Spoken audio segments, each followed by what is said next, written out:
Sorry everyone, my name is Hamid Hussain and today we are going to learn how to make frequency distribution table. In our last class, in our previous lectures, we have learned how to calculate range, number of classes and height of a data. In order to calculate frequency distribution, you need these three things. तो अगर आपने मेरे previous lectures को नहीं देखा तो lectures को देखिएगा ताकि आपको बात आसानी समझ में आ सके कि किस तरीके से रेंज, नंबर ऑफ क्लासेस और साइज को कैलकुलेट किया जाता है। आज की क्लास में हम मुख्तलिफ क्वेश्चंस की प्रैक्टिस करेंगे और देखेंगे, समझेंगे कि किस तरीके से इन क्वेश्चंस को सॉल्व किया जाता है। Let's move on to our question. हमारा पहला बेसिक क्वेश्चन है, following is the data represents the retail price of 40 items in rupees. तो आपके पास जो डाटा दिया हुआ है ये 40 आइटम्स का है, बेसिकली उन आइटम्स की प्राइस है जो कि रुपीज में है। आपको कह रहा है prepare a frequency distribution taking equal class और साइज 14। जैसा कि मैंने आपको बताया कि फ्रीक्वेंसी डिस्ट्रीब्यूशन कैलकुलेट करने के लिए आपको तीन चीज़ों की ज़रूरत होती है। जैसा कि मैंने आपको बताया कि फ्रीक्वेंसी डिस्ट्रीब्यूशन टेबल बनाने के लिए हमें तीन चीज़ों की ज़रूरत होती है। सबसे पहले साइज, क्योंकि यहाँ हमें ऑलरेडी गिवन है 14। फिर रेंज, और रेंज को कैलकुलेट करना बहुत ही आसान है। डाटा को हम x कंसिडर करते हैं और हम कहेंगे x की मैक्सिमम वैल्यू माइनस x की मिनिमम वैल्यू। अगर हम देखें तो यहाँ पर डाटा में हमारे पास x की मैक्सिमम वैल्यू क्या है ये हमने कैलकुलेट करना है। तो यहाँ पर हमारे पास जो डाटा में जो x की मैक्सिमम वैल्यू है दैट इज 79। अब मिनिमम वैल्यू डाटा में क्या है, हमारे पास डाटा में डिफरेंट वैल्यूज हैं लेकिन जो सबसे स्मॉलेस्ट वैल्यू है दैट इज 10। तो हमने कहा हमारे पास रेंज आ रही है 69। हमने साइज कैलकुलेट कर लिया, हमने रेंज कैलकुलेट कर ली। अब हमने कैलकुलेट करना है number of classes. Number of classes को कैलकुलेट करने के दो तरीके हैं। पहला तरीका ये है कि आप फॉर्मूला यूज करें, दूसरा तरीका हमारे पास साइज के फॉर्मूले से नंबर ऑफ क्लासेस को कैलकुलेट करना है। तो आज हम साइज के फॉर्मूले से नंबर ऑफ क्लासेस को कैलकुलेट करना सीखेंगे। तो फॉर्मूला है हमारे पास h, बेसिकली साइज को डिनोट कर रहा है, equals to range. h is equals to range divided by number of classes. तो हमारे पास डाटा में साइज गिवन है 14, रेंज गिवन है, तो अब हम नंबर ऑफ क्लासेस को इजीली फाइंड आउट कर सकते हैं। तो चलिए सॉल्व करते हैं। हमने कहा h हमारे पास 14 है, रेंज हमारे पास 69, नंबर ऑफ क्लासेस नहीं पता दैट इज x। अब x डिवाइड हो रहा है, इक्वल के सब जाएगा, मल्टीप्लाई हो जाएगा, यानी 14 multiply by x is equals to 69। 14 x से मल्टीप्लाई हो रहा है, अब इज इक्वल के इस तरफ आएगा, that is x 69 divided by 14। तो अब अगर हम 69 को 14 से डिवाइड कर दें तो हमारा आंसर आता है 4.92, यानी कि अप्रॉक्स 5। तो अब हमने कैलकुलेट कर लिया उन तीन चीज़ों को जो हमें फ्रीक्वेंसी डिस्ट्रीब्यूशन टेबल बनाने के लिए ज़रूरी है, यानी कि नंबर ऑफ क्लासेस और साइज। अब इनकी मदद से हम फ्रीक्वेंसी डिस्ट्रीब्यूशन टेबल को ड्रॉ करेंगे। फ्रीक्वेंसी डिस्ट्रीब्यूशन टेबल बनाना इंतहाई आसान है। सबसे पहले आप 3 कॉलम्स बनाएंगे। 3 कॉलम बनाने के बाद पहले कॉलम में लिखेंगे क्लास इंटरवल,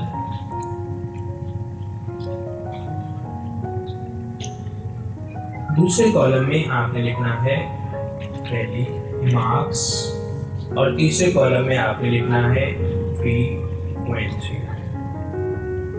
क्लास इंटरवल को हम C डैश आई से कनेक्ट करते हैं। अब क्लास इंटरवल बनाना कैसे स्टार्ट करें, तो देखिए आपके पास जो सबसे लोएस्ट वैल्यू है आपने वहाँ से स्टार्ट करना है। तो यहाँ डाटा में जो सबसे लोएस्ट वैल्यू है दैट इज 10। यहाँ आपके पास साइज कितना है 14। तो अब अगर आप 10 से 14 को काउंट करना स्टार्ट कर दें आपके पास, तो दैट इज 10, 11, 12, 13, 14, 15, 16, 17, 18, 19, 20, 21, 22 और 23। अब आपके पास यहाँ पर जो अपर क्लास बाउंड्री आएगी दैट इज 23। उसके बाद lower class boundary next class की 24।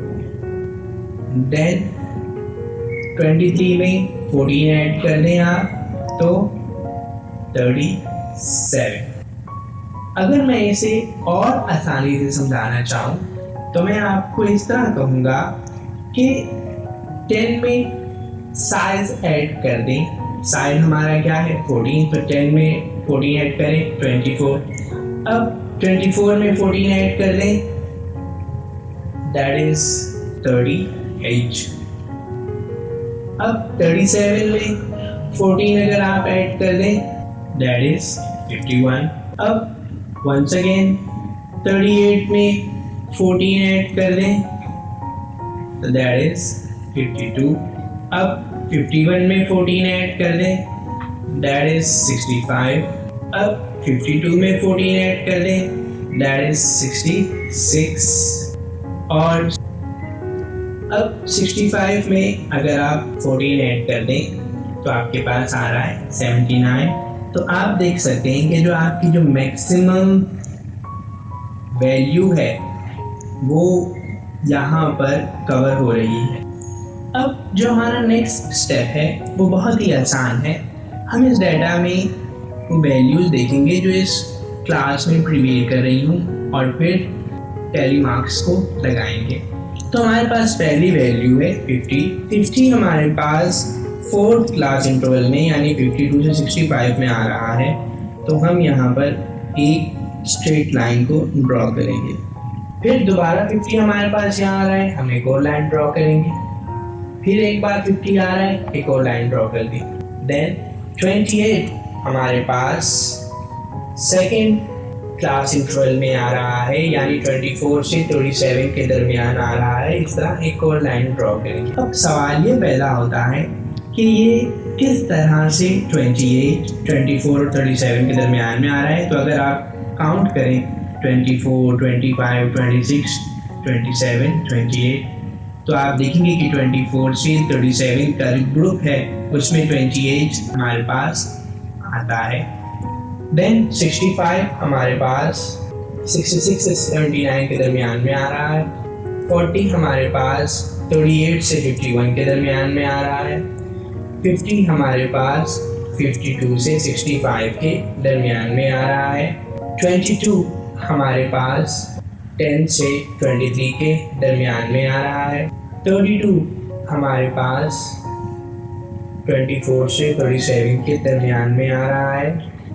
30 हमारे पास 24 से 37 के दरमियान में आ रहा है।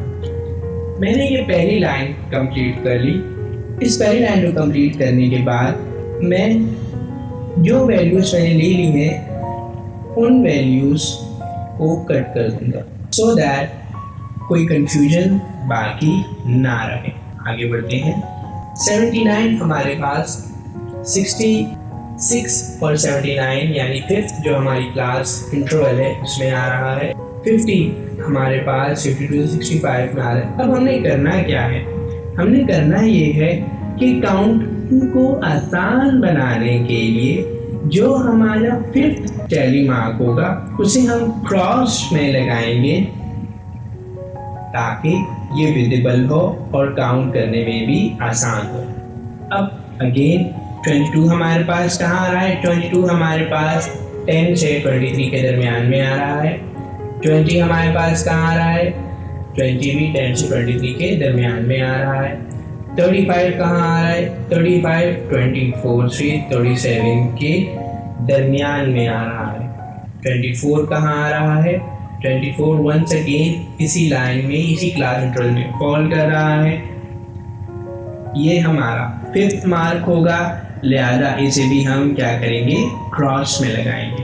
24 के बाद अब हमारे पास जो नेक्स्ट वैल्यू है दैट इज 25, वो भी यहीं आ रही है।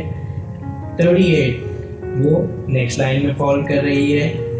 35 once again second class interval में फॉल कर रही है और दोबारा 35 भी इसी लाइन में फॉल कर रही है।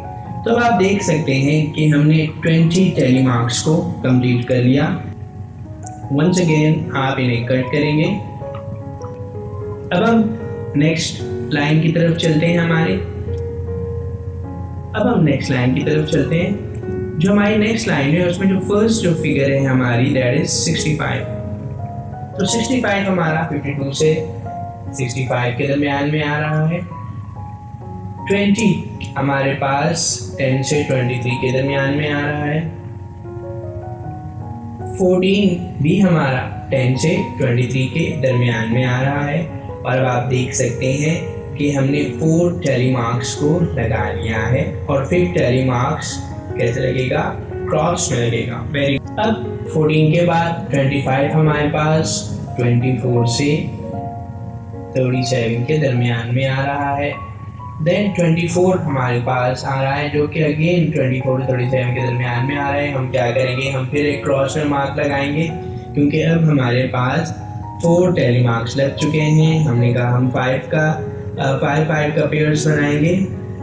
देन उसके बाद हमारे पास 48 है। 48 हमारे पास 38 से 51 के दरमियान में आ रहा है। देन 15 हमारे पास 10 से 23 के दरमियान में आ रहा है। 10 भी हमारे पास इसी क्लास में फॉल करता है। 17 भी यही फॉल करता है। और 60 हमारे पास 52 से 65 के दरमियान में आ रहा है। अब हमने यहाँ पर भी 10 क्लासेस को 10 अब हमने यहाँ पर भी 10 आइटम्स को टैली मार्क्स में पुट कर दिया। तो हम यहाँ पर इन 10 आइटम्स को क्रॉस कर देंगे। तो आगे बढ़ते हैं। 25 हमारे पास 24 से 37 के दरमियान में आ रहा है। 22 हमारे पास 10 से 23 के दरमियान में आ रहा है। 60 हमारे पास 52 से 65 के दरमियान में आ रहा है। 30 हमारे पास 24 से 37 के दरमियान में आ रहा है। 12 हमारे पास 10 से 23 के दरमियान में आ रहा है। आप देख सकते हैं कि हमने 4 टैली मार्क्स लगा लिए हैं। तो 5वां टैली मार्क्स हम क्रॉस की शेप में लगाएंगे। देन आगे बढ़ते हैं। 30 हमारे पास 24 से 37 के दरमियान में आ रहा है। वंस अगेन हमारे पास 10 से 23 के दरमियान में आ रहा है। 12 भी यही फॉल करता है। 20 भी यही फॉल करता है। और 68 हमारे पास 66 से 79 के दरमियान में आ रहा है। तो यूँ इस तरह हमारे पास जो वैल्यूज 66 और 79 के दरमियान में आ रही हैं वो 3 हैं। इन तमाम वैल्यूज को लिखने के बाद वंस अगेन हम जो वैल्यूज हमने लिख लिए उनको कट कर देंगे। तो अब अगर हम इनको काउंट करें तो ये काउंट करना नहायत ही आसान हो गया है हमारे लिए। देखिए, एक 5 का पेयर, दूसरा 5 का पेयर दैट इज 10 और 3 30।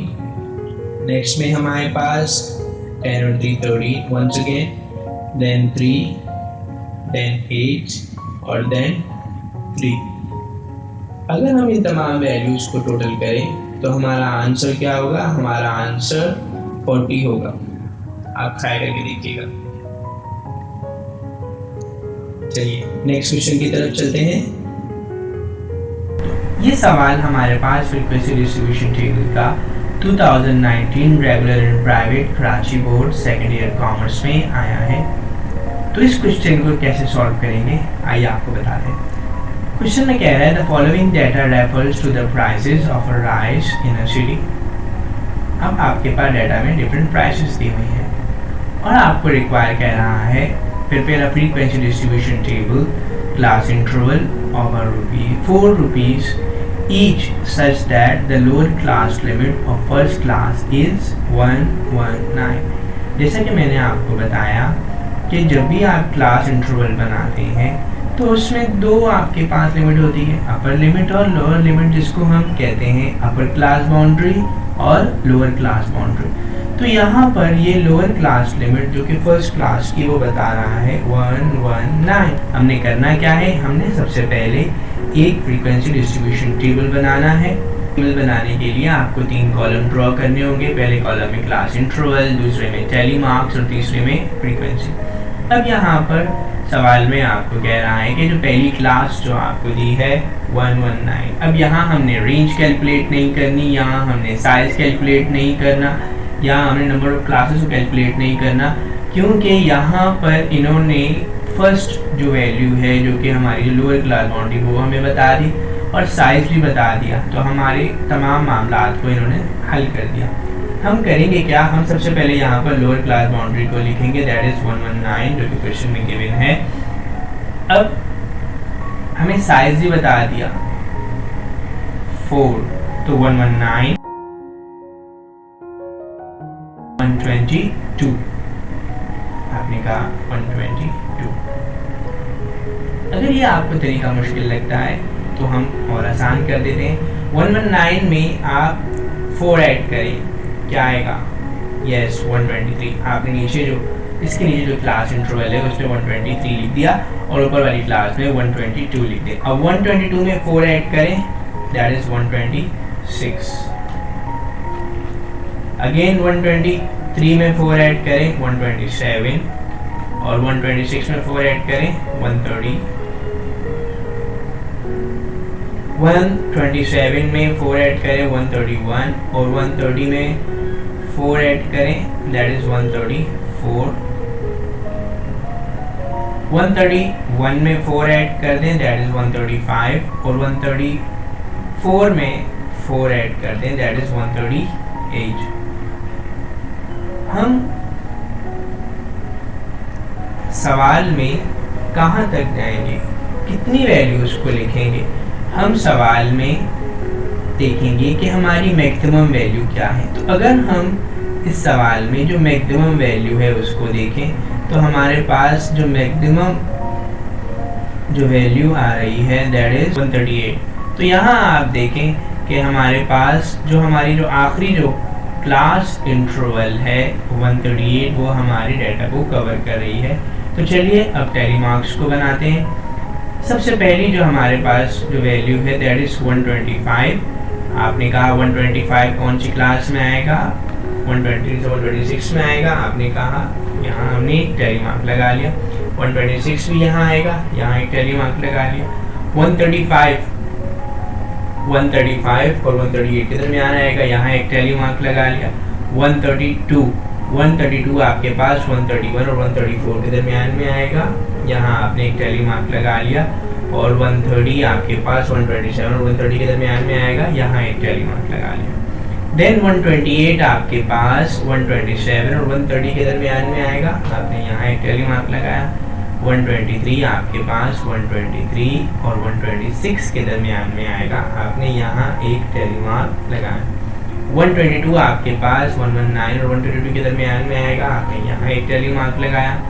131 आपके पास 131 और 134 के दरमियान में आएगा, आपने इस क्लास में एक टैली मार्क लगाया। 120 आपके पास 119 और 122 के दरमियान में आएगा, आपने यहाँ एक टैली मार्क लगाया। फिर 127 और 130 के दरमियान में आएगा, आपने यहाँ एक टैली मार्क लगाया। 135 आपके पास 135 और 138 के दरमियान में आएगा, आपने यहाँ एक टैली मार्क लगाया। 121 आपके पास 119 और 122 के दरमियान में आएगा, आपने यहाँ एक टैली मार्क लगाया। 128, 127 और 130 के दरमियान में आएगा, आपने यहाँ एक टैली मार्क लगाया। 126 आपके पास 123 और 126 के दरमियान में आएगा, आपने यहाँ एक टैली मार्क लगाया। 132 आपके पास 131 और 134 के दरमियान में आएगा, आपने यहाँ एक टैली मार्क लगाया। 134 भी आपके पास इसी क्लास में आ रहा है, आपने यहाँ एक टैली मार्क लगाया। फिर 135 आपके पास 135 और 138 के दरमियान में आ रहा है, आपने यहाँ एक टैली मार्क लगाया। 137 आपके पास 135 और 138 के दरमियान में आ रहा है, आपने यहाँ एक टैली मार्क लगाया। 132 आपके पास 131 और 134 के दरमियान में आ रहा है। आप देख सकते हैं कि यहाँ 4 टैली मार्क्स ऑलरेडी लगे हुए हैं। 5th टैली मार्क क्रॉस में लगाएंगे ताकि हमें काउंट करने में आसानी हो। तो 138 हमारे पास 135 और 138 के दरमियान में आ रहा है। अगेन अब आप देख सकते हैं 4 हम ऑलरेडी टैली मार्क्स यहाँ लगा चुके हैं। तो 5th टैली मार्क्स के लिए हम अगेन क्रॉस में टैली मार्क लगाएंगे। 129 हमारे पास 127 और 130 के दरमियान में आ रहा है। अगेन आप देख सकते हैं कि 4 टैली मार्क्स ऑलरेडी लगे हुए हैं। 5th टैली मार्क्स के लिए हम क्रॉस में टैली मार्क लगाएंगे। 130 हमारे पास 127 और 130 के दरमियान में आ रहा है, यहाँ एक टैली मार्क लगाया। 124 हमारे पास 123 और 126 के दरमियान में आ रहा है। आप देख सकते हैं 4 टैली मार्क लगे हुए हैं। तो अब फिर टैली मार्क हम क्रॉस में लगाएंगे। अब हमारे पास लास्ट वैल्यू हमारी रिमेनिंग है 126 और 126 हमारे पास 123 और 126 के दरमियान में आएगा। तो हम यहाँ पर एक टैली मार्क लगाएंगे। फ्रीक्वेंसी में हम सिंपल कैलकुलेट करेंगे कि कितने टैली मार्क्स लगे हैं। यहाँ पर 3 फर्स्ट वन में, सेकेंड वन में हमारे पास 6, देन हमारे पास 6, फिर 5 और फिर 5। तो अगर आप इनको कैलकुलेट कर लें, हमारे पास 25 और यहाँ पर जो वैल्यूज़ हमारे पास हैं इन्हें भी काउंट कर लें तो ये वैल्यूज़ भी 25 हैं। तो यहाँ हमारा ये सवाल अपने इख्तिताम को पहुँचा। कुछ क्वेश्चंस आपकी स्क्रीन पर शो हो रहे हैं, इन क्वेश्चंस को पढ़िएगा, कमेंट सेक्शन में इनके आंसर लिखिएगा। अपना ख्याल रखिएगा। टिल देन, अल्लाह हाफिज़।